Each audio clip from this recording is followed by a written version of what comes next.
The Institutes of Oratory by Quintilian, Book 8, Chapter 2. Clearness results above all from propriety in the use of words, but propriety is capable of more than one interpretation. In its primary sense, it means calling things by their right names, and is consequently sometimes to be avoided, for our language must not be obscene, unseemly, or mean. Language may be described as mean when it is beneath the dignity of the subject or the rank of the speaker.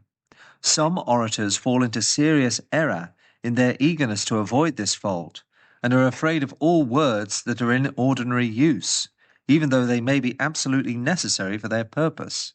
There was, for example, the man who, in the course of a speech, spoke of Iberian grass, a meaningless phrase intelligible only to himself. Cassius Severus, by way of deriding his affectation, explained that he meant Spanish broom. Nor do I see why a certain distinguished orator thought fishes conserved in brine a more elegant phrase than the word which he avoided. But while there is no special merit in the form of propriety which consists in calling things by their real names, it is a fault to fly to the opposite extreme. This fault we call impropriety, while the Greeks call it akuron. As examples, I may cite the Virgilian, quote, "Never could I have hoped for such great woe," end quote, or the phrase, which I noted had been corrected by Cicero in a speech of Dolabella's, quote, "to bring death," end quote, or again, phrases of a kind that win praise from some of our contemporaries, such as, quote, "his words fell from the cross," end quote. On the other hand, everything that lacks appropriateness will not necessarily suffer from the fault of positive impropriety, because there are, in the first place, many things which have no proper term either in Greek or Latin. For example, the verb eaculare is specially used in the sense of, quote, "to throw a javelin," end quote, whereas there is no special verb appropriated to the throwing of a ball or a stake. So too, while lapidare has the obvious meaning of to stone, there is no special word to describe the throwing of clods or potsherds. Hence abuse or catachresis of words becomes necessary, while metaphor also, which is the supreme ornament of oratory, applies words to things with which they have strictly no connection.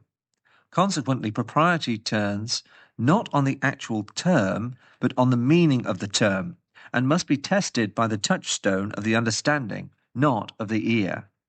The second sense in which the word propriety is used occurs when there are a number of things all called by the same name.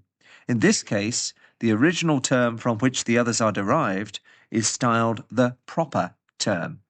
For example, the word vertex means a whirl of water, or of anything else that is whirled in a like manner.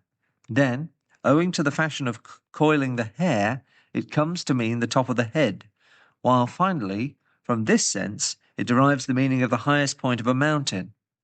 All these things may correctly be called vertices, but the proper use of the term is the first.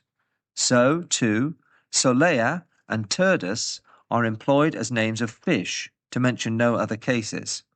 The third kind of propriety is found in the case where a thing which serves a number of purposes has a special name in some one particular context.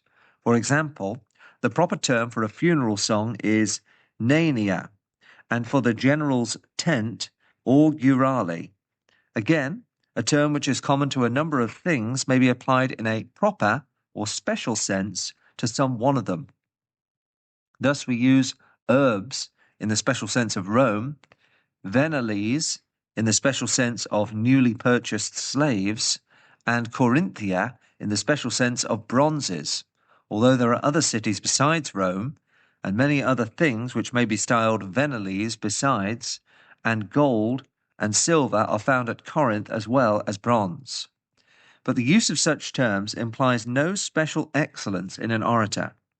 There is, however, a form of propriety of speech which deserves the highest praise, that is to say, the employment of words with the maximum of significance, as, for instance, when Cicero said that, quote, Caesar was thoroughly sober when he undertook the task of overthrowing the constitution, end quote. Or, as Virgil spoke of a, quote, thin-drawn strain, end quote, and Horace of the, quote, shrill pipe, end quote, and, quote, dread Hannibal, end quote. Some also include under this head that form of propriety which is derived from characteristic epithets, such as in the Virgilian phrases, quote, sweet, unfermented wine, end quote, or, quote, with white teeth, end quote. But of this sort of propriety I shall have to speak elsewhere. Propriety is also made to include the appropriate use of words in metaphor, while at times the salient characteristic of an individual comes to be attached to him as a proper name. Thus, Fabius was called Cunctator, the delayer, on account of the most remarkable of his many military virtues. Some, perhaps, may think that words which mean more than they actually say deserve mention in connection with clearness, since they assist the understanding. I, however, prefer to place emphasis among the ornaments of oratory, since it does not make a thing intelligible, but merely more intelligible. Obscurity, on the other hand, results from the employment of obsolete words, as, for instance, if an author should search the records of the priests, the earliest treatises, and the works of long-forgotten writers, with the deliberate design of collecting words that no man living understands.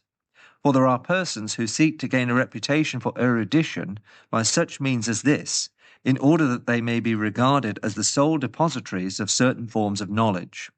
Obscurity may also be produced by the use of words which are more familiar in certain districts than in others, or which are of a technical character, such as the wind called atabalus, or a stack ship, or in malo causanum. Such expressions should be avoided if we are pleading before a judge who is ignorant of their meaning, or, if used, should be explained, as may have to be done in the case of what are called homonyms. For example, the word Taurus may be unintelligible unless we make it clear whether we are speaking of a bull, a mountain, or a constellation, or the name of a man, or the root of a tree. A greater source of obscurity is, however, to be found in the construction and combination of words, and the ways in which this may occur are still more numerous. Therefore, a sentence should never be so long that it is impossible to follow its drift, nor should its conclusion be unduly postponed by transposition or an excessive use of hyperbaton. Still worse is the result when the order of the words is confused, as in the line, in the midmost sea, rocks are there by Italians altars called. Again, parenthesis, so often employed by orators and historians, and consisting in the insertion of one sentence in the midst of another, may seriously hinder the understanding of a passage, unless the insertion is short. For example, in the passage where Virgil describes a colt, the words, nor fears he empty noises, are followed by a number of remarks of a totally different form, and it is only 4 lines later that the poet returns to the point and says, quote, then, if the sound of arms be heard afar, how to stand still he knows not. End quote. Above all, ambiguity must be avoided, and by ambiguity I mean not merely the kind of which I have already spoken, where the sense is uncertain, as in the clause crematem audivi percussisse demean, but also that form of ambiguity which, although it does not actually result in obscuring the sense, falls into the same verbal error as if a man should say visum a se hominem librum scribentem, that he had seen a man writing a book. For although it is clear that the book was being written by the man, the sentence is badly put together, and its author has made it as ambiguous as he could. Again, some writers introduce a whole host of useless words, for in their eagerness to avoid ordinary methods of expression, and allured by false ideas of beauty, they wrap up everything in a multitude of words simply and solely because they are unwilling to make a direct and simple statement of the facts. and then they link up and involve one of those long-winded clauses with others like it, and extend their periods to a length beyond the compass of mortal breath. Some even expend an infinity of toil to acquire this vice, which, by the way, is not new, for I learned from the pages of Livy that there was one, a teacher, who instructed his pupils to make all they said obscure, using the Greek word akotison, darken it. It was this same habit that gave rise to the famous words of praise, quote, "So much the better. Even I could not understand you," end quote.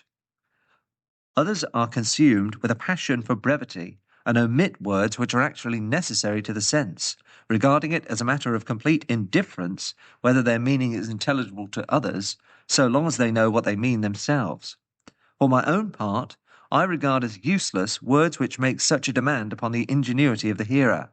Others, again, succeed in committing the same fault by a perverse misuse of figures. Worst of all are the phrases which the Greeks call adianoeta, that is to say, expressions which, though their meaning is obvious enough on the surface, have a secret meaning, as for example in the phrase cum ductus est caecus secundum viam stare, or where the man, who is supposed in the scholastic theme to have torn his own limbs with his teeth, is said to have lain upon himself.